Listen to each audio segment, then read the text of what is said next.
ਤੁਸੀਂ ਵੇਖ ਰਹੇ ਹੋ ਇੰਡੋਜ਼ ਟੀਵੀ ਆਸਟ੍ਰੇਲੀਆ ਤੇ ਮੈਂ ਹਾਂ ਗੁਰਦੇਵ ਸਿੰਘ ਸਿੱਧੂ। 37ਵੀਂ ਆਸਟ੍ਰੇਲੀਅਨ ਸਿੱਖ ਖੇਡਾਂ ਦਾ ਦੂਸਰੇ ਦਿਨ ਦਾ ਆਗਾਜ਼ ਹੋ ਚੁੱਕਾ ਆ। ਇਸ ਵੇਲੇ ਅਸੀਂ ਖੜੇ ਆ ਜਿੱਥੇ ਓਪਨਿੰਗ ਸੈਰਮਨੀ ਚੱਲ ਰਹੀ ਆ ਤੇ ਮੇਰੇ ਨਾਲ ਹਰਜੀਤ ਲਸਾੜਾ ਹੋਣੀ। ਆਓ ਲਸਾੜਾ ਸਾਹਿਬ ਨਾਲ ਗੱਲ ਕਰਦੇ ਆ। ਬਾਈ ਜੀ ਪਿਆਰ ਭਰੀ ਸਤਿ ਸ਼੍ਰੀ ਅਕਾਲ। ਸਤਿ ਸ਼੍ਰੀ ਅਕਾਲ ਦੇਵ ਸਿੱਧੂ, ਧੰਨਵਾਦ ਤੁਹਾਡਾ। ਪਹਿਲਾ ਦਿਨ ਵੈਸੇ ਬਹੁਤ ਖੂਬਸੂਰਤੀ ਦੇ ਨਾਲ ਗਿਆ ਆ। ਵੱਖ-ਵੱਖ ਖੇਡਾਂ ਦੇ ਵਿੱਚ ਸਾਨੂੰ ਐਂ ਲੱਗਦਾ ਹੁੰਦਾ ਕਿ ਖਰੇ ਸਥਾਨਕ ਇੱਥੇ ਜਾਂ ਆਸਟ੍ਰੇਲੀਆ ਵਾਲੇ ਪਰਿਵਾਰ ਆਏ ਹੋਏ ਆ, ਪਰ ਜਿੱਦਾਂ ਵੱਖ-ਵੱਖ ਆਪਾਂ ਗਰਾਊਂਡਾਂ ਦੇ ਵਿੱਚ ਘੁੰਮੇ ਆ, ਉੱਥੇ ਮਲੇਸ਼ੀਆ ਤੋਂ, ਨਿਊਜ਼ੀਲੈਂਡ ਤੋਂ, ਖਾਸ ਕਰਕੇ ਭਾਰਤ ਤੇ ਪੰਜਾਬ ਤੋਂ ਬਹੁਤ ਪਰਿਵਾਰ ਉਚੇਚਾ ਵੀ ਅਸੀਂ ਗੇਮਾਂ ਦੇਖਣ ਜਾਣਾ। ਪੰਜਾਬ ਦੀ ਅਕੈਡਮੀ ਪਲੀਜ਼ ਇੱਕ ਵਾਰ ਜ਼ੋਰਦਾਰ ਤਾੜੀਆਂ। ਪੰਜਾਬ ਦੀ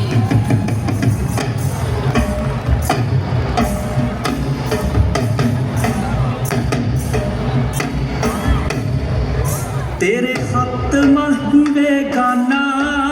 ਬਿਲਕੁਲ ਲਸਾੜਾ ਸਾਹਿਬ, ਮੇਰੀ ਵੀ ਕੱਲ ਕਈਆਂ ਨਾਲ ਵੀਰਾਂ ਨਾਲ ਗੱਲ ਹੋਈ ਜਿਹੜੇ ਕਹਿੰਦੇ ਕਿ ਅਸੀਂ ਉਚੇਚੇ ਤੌਰ ਤੇ ਸਿਰਫ ਗੇਮਾਂ ਵੇਖਣ ਲਈ ਭਾਰਤ ਤੋਂ ਆਏ ਆ, ਪੰਜਾਬ ਤੋਂ ਆਏ ਆ। ਮੇਰੀ ਇੱਕ ਦੋ ਵੀਰਾਂ ਨਾਲ ਗੱਲ ਹੋਈ ਜਿਹੜੇ ਗੋਲਡ ਮੈਡਲਿਸਟ ਆ ਉੱਥੇ ਪੰਜਾਬ ਦੇ, ਉਹ ਇੱਥੇ ਪਹੁੰਚੇ ਹੋਏ ਆ।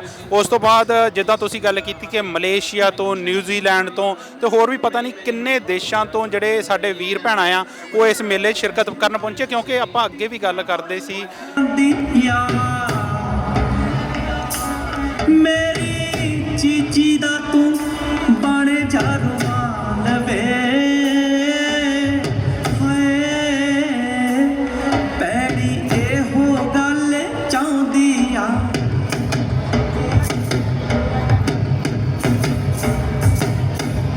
तेरियां झूमरां दे विच गल्लां होण लगियां सखियां आ के दस दियां मैनू सोहणिया किते नजर ना लग जाए तैनू। यारा नाल रहना तेरी खबर ए आई आ, मैनू खाई जांदी चन्ना तेरी ए जुदाई आ। उकाले खंबी ने ਕਿ 37 ਸਾਲ ਹੋ ਗਏ ਇਸ ਮੇਲੇ ਨੂੰ ਤੇ ਲਗਾਤਾਰ ਹਰ ਸਾਲ ਇਹ ਜਿਹੜਾ ਮੇਲਾ ਆ ਉਹ ਵੱਡਾ ਹੁੰਦਾ ਜਾਂਦਾ ਆ। ਤੇ ਐਰਕੀ ਜਿੱਦਾਂ ਅੰਦੇਸ਼ਾ ਲਾਇਆ ਜਾ ਰਿਹਾ ਸੀ ਕਿ 2 ਲੱਖ ਤੋਂ ਵੱਧ ਸੰਗਤਾਂ ਜਿਹੜੀਆਂ ਆ ਉਹ ਇਸ ਮੇਲੇ 'ਚ ਸ਼ਿਰਕਤ ਕਰਨਗੀਆਂ। ਤਾਂ ਮੈਨੂੰ ਲੱਗਦਾ ਕਿ ਕੱਲ੍ਹ ਦਾ ਇਕੱਠ ਵੇਖ ਕੇ ਤੇ ਅੱਜ ਤੇ ਉਹਦੇ ਨਾਲੋਂ ਵੀ ਜ਼ਿਆਦਾ ਆ। ਜਿਸ ਤਰੀਕੇ ਨਾਲ ਲੰਗਰ 'ਚ ਸੰਗਤ ਪਹੁੰਚੀ ਹੋਈ ਆ, ਵੱਖੋ ਵੱਖਰੀਆਂ ਗਰਾਊਂਡਾਂ 'ਚ ਜਿਹੜੇ ਪਹੁੰਚੇ ਹੋਏ ਆ ਲੋਕ ਮੈਚ ਵੇਖਣ, ਉਹ ਵੇਖ ਕੇ ਲੱਗਦਾ ਕਿ ਉਸ ਗਿਣਤੀ ਕਿਤੇ ਨਾ ਕਿਤੇ ਟੱਪ ਗਈ। ਬਿਲਕੁਲ, ਵੈਸੇ ਇਹ ਇੱਕ ਆਮ ਵਰਤਾਰਾ ਜਿਹੜਾ ਪਹਿਲਾ ਦਿਨ ਹੁੰਦਾ ਨਾ, ਸੰਗਤ ਉਹਦੇ ਵਿੱਚ ਜਿਹੜੀ ਇੱਕ ਦਿਨ ਦੇ ਵਿੱਚ ਸੰਗਤ ਆਉਣੀ ਹੁੰਦੀ ਨਾ, ਉਹ ਅੱਧੀ ਆਉਂਦੀ ਆ।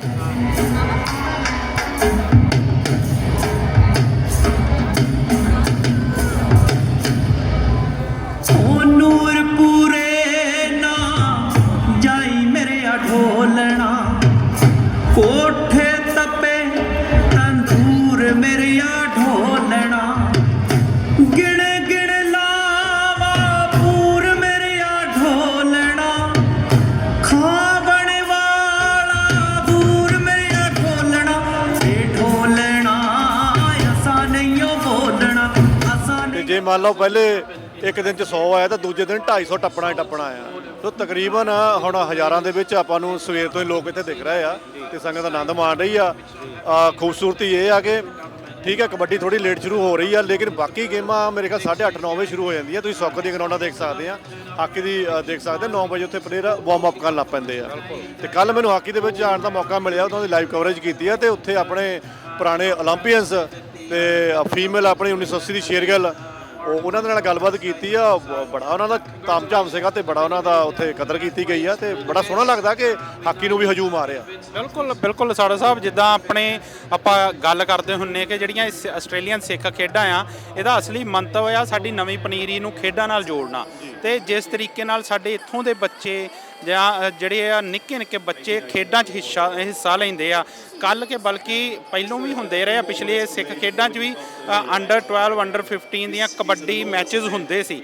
ਪਰ ਕੱਲ੍ਹ ਬਹੁਤ ਵੱਧ ਚੜ੍ਹ ਕੇ ਇਸ ਸਾਲ ਮੈਨੂੰ ਲੱਗਦਾ ਕਿ ਉਹਦੇ ਨਾਲੋਂ ਵੱਧ ਉਤਸ਼ਾਹ ਨਾਲ ਹਿੱਸਾ ਲੈ ਰਹੇ, ਉਹ ਵੇਖ ਕੇ ਸਾਰਾ ਕੁਝ ਬਹੁਤ ਵਧੀਆ ਲੱਗ ਰਿਹਾ। ਸਿਡਨੀ ਵਾਲਿਆਂ ਨੂੰ ਵੀ ਸ਼ਾਇਦ ਇਸ ਚੀਜ਼ ਦਾ ਪਤਾ ਸੀਗਾ ਵੀ 2018 ਤੋਂ ਬਾਅਦ ਇਹ ਹੁਣ ਸਾਡਾ 6 ਸਾਲਾਂ ਬਾਅਦ ਇਹ ਨੰਬਰ ਲੱਗਦਾ ਆ, ਤੇ ਮੈਨੂੰ ਲੱਗਦਾ ਨਹੀਂ ਹੈਗਾ ਵੀ ਇਹ ਕੋਈ ਕਸਰ ਛੱਡਣਗੇ, ਤੇ ਕੋਸ਼ਿਸ਼ ਕਰ ਰਹੇ। ਚਲੋ ਮਾੜੀਆਂ ਮੋਟੀਆਂ ਉਣਤਾਈਆਂ ਹੁੰਦੀਆਂ ਆ, ਉਹ ਪਹਿਲੇ ਦਿਨ ਤੋਂ ਬਾਅਦ ਦੂਜੇ ਦਿਨ 'ਚ ਖਬਰਾਂ ਪਾਉਂਦੀਆਂ ਆ, ਤੇ ਆਪਾਂ ਬੇਨਤੀ ਕਰਦੇ ਆ ਵੀ ਵੱਖ-ਵੱਖ ਖੇਡਾਂ ਦੇ ਵਿੱਚ ਪਰਿਵਾਰਾਂ ਸਮੇਤ ਇੱਥੇ ਪੁੱਜਣਾ ਚਾਹੀਦਾ। ਤੇ ਅੱਜ ਉਚੇਚੇ ਤੌਰ ਤੇ ਆਪਾਂ ਦੇਖ ਸਕਦੇ ਹਾਂ ਕਿ ਸਟੇਡੀਅਮ ਦੇਖੋ ਨੱਕੋ ਨੱਕ ਭਰਿਆ ਪਿਆ। ਇਹ ਸਟੇਡੀਅਮ ਹੈਗਾ ਆ ਆਪਣੇ ਕੋਲ ਅੱਜ ਦੀ ਜਿਹੜੀ ਸਾਡੇ ਕੋਲ ਦੂਸਰੇ ਵੈਸੇ ਤਾਂ ਪਹਿਲੇ ਦਿਨ ਦੇ ਵਿੱਚ ਇਹ ਚੀਜ਼ ਹੋਣੀ ਚਾਹੀਦੀ ਹੈ, ਲੇਕਿਨ ਦੂਸਰੇ ਦਿਨ ਦੇ ਵਿੱਚ ਜਿਹੜੀ ਰੰਗਾ ਰੰਗ ਪ੍ਰੋਗਰਾਮ ਹੋਣਾ ਜਾਂ ਇੱਥੇ ਮਿਨਿਸਟਰੀ ਵਗੈਰਾ ਆ ਕੇ ਉਹਨਾਂ ਨੇ ਆਪਣੇ ਤਕੀਦਾਂ ਕਰਨੀਆਂ ਨੇ, ਉਹਦੇ ਲਈ ਇਹ ਸਾਰਾ ਇਕੱਠ ਬਣਿਆ ਹੋਇਆ ਹੈ। ਬਿਲਕੁਲ ਜੀ, ਜਿੱਦਾਂ ਲਸਾੜਾ ਸਾਹਿਬ ਹੁਣੀ ਗੱਲ ਕਰ ਚੁੱਕੇ ਆ ਕਿ ਜਿਹੜਾ ਪਹਿਲਾ ਦਿਨ ਆ ਉਹਦੇ ਵਿੱਚ ਸੰਗਤ ਦਾ ਹੁੰਗਾਰਾ ਬਹੁਤ ਭਰਵਾਂ ਰਿਹਾ, ਤੇ ਅੱਜ ਵੀ ਸਾਨੂੰ ਵੇਖ ਕੇ ਲੱਗਦਾ ਕਿ ਸੰਗਤ ਇਦਾਂ ਹੀ ਵੱਧ ਚੜ ਕੇ ਹਿੱਸਾ ਲਊਗੀ। ਤੁਸੀਂ ਮੇਰੇ ਮਗਰ ਬੈਕ ਸਟੇਜ ਤੇ ਦੇਖ ਸਕਦੇ ਹੋ ਕਿ ਕਿੱਦਾਂ ਜਿਹੜੀ ਓਪਨਿੰਗ ਸੈਰੇਮਨੀ ਜਿਹੜੀ ਆ ਉਹ ਚੱਲ ਰਹੀ ਆ। ਆਸਟ੍ਰੇਲੀਅਨ ਮਿਨਿਸਟਰੀ ਨੇ ਵੀ ਸ਼ਿਰਕਤ ਕੀਤੀ ਹੋਈ ਆ। ਸੋ ਸਾਨੂੰ ਉਮੀਦ ਆ ਕਿ ਜਿਹੜਾ ਅੱਜ ਦੂਸਰਾ ਦਿਨ ਆ ਉਹ ਕੱਲ੍ਹ ਨਾਲੋਂ ਵੀ ਕਿਤੇ ਵੱਧ ਚੜ ਕੇ ਸੰਗਤ ਵੀ ਹੁੰਗਾਰਾ ਦਊਗੀ, ਤੇ ਜਿਹੜੀ ਪ੍ਰਬੰਧਕ ਕਮੇਟੀ ਆ ਉਹਨੇ ਵੀ ਪੂਰੇ ਪ੍ਰਬੰਧ ਕੀਤੇ ਹੋਏ ਆ। ਲਸਾੜਾ ਸਾਹਿਬ, ਹੁਣ ਮੈਨੂੰ ਲੱਗਦਾ ਕਿ ਆਪਾਂ ਆਗਿਆ ਲਈਏ, ਤੇ ਇਸ ਤੋਂ ਨਾਲ ਦੀ ਨਾਲ ਬੇਨਤੀ ਆ ਕਿ ਤੁਸੀਂ ਜਿਹੜੇ ਪੂਰੀ ਕਵਰੇਜ ਆ ਪਲ ਪਲ ਦੀ ਕਵਰੇਜ ਇੰਡੋਜ਼ ਟੀਵੀ ਤੇ ਦੇਖ ਸਕਦੇ ਹੋ। ਸੋ ਜੁੜੇ ਰਹੋ ਇੰਡੋਜ਼ ਟੀਵੀ ਆਸਟ੍ਰੇਲੀਆ ਦੇ ਨਾਲ। ਅਸੀਂ ਇਸ ਖੇਡਾਂ ਦਾ ਦੂਸਰਾ ਰੰਗ ਲੈ ਕੇ ਬਹੁਤ ਛੇਤੀ ਹਾਜ਼ਰ ਹੋਵਾਂਗੇ। ਧੰਨਵਾਦ, ਸਤਿ ਸ਼੍ਰੀ ਅਕਾਲ।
ਮੈਂ ਤਾਂ ਚਾਂਦਰਾ ਨੂੰ ਪੁਕਾਰੂ ਲਵਾ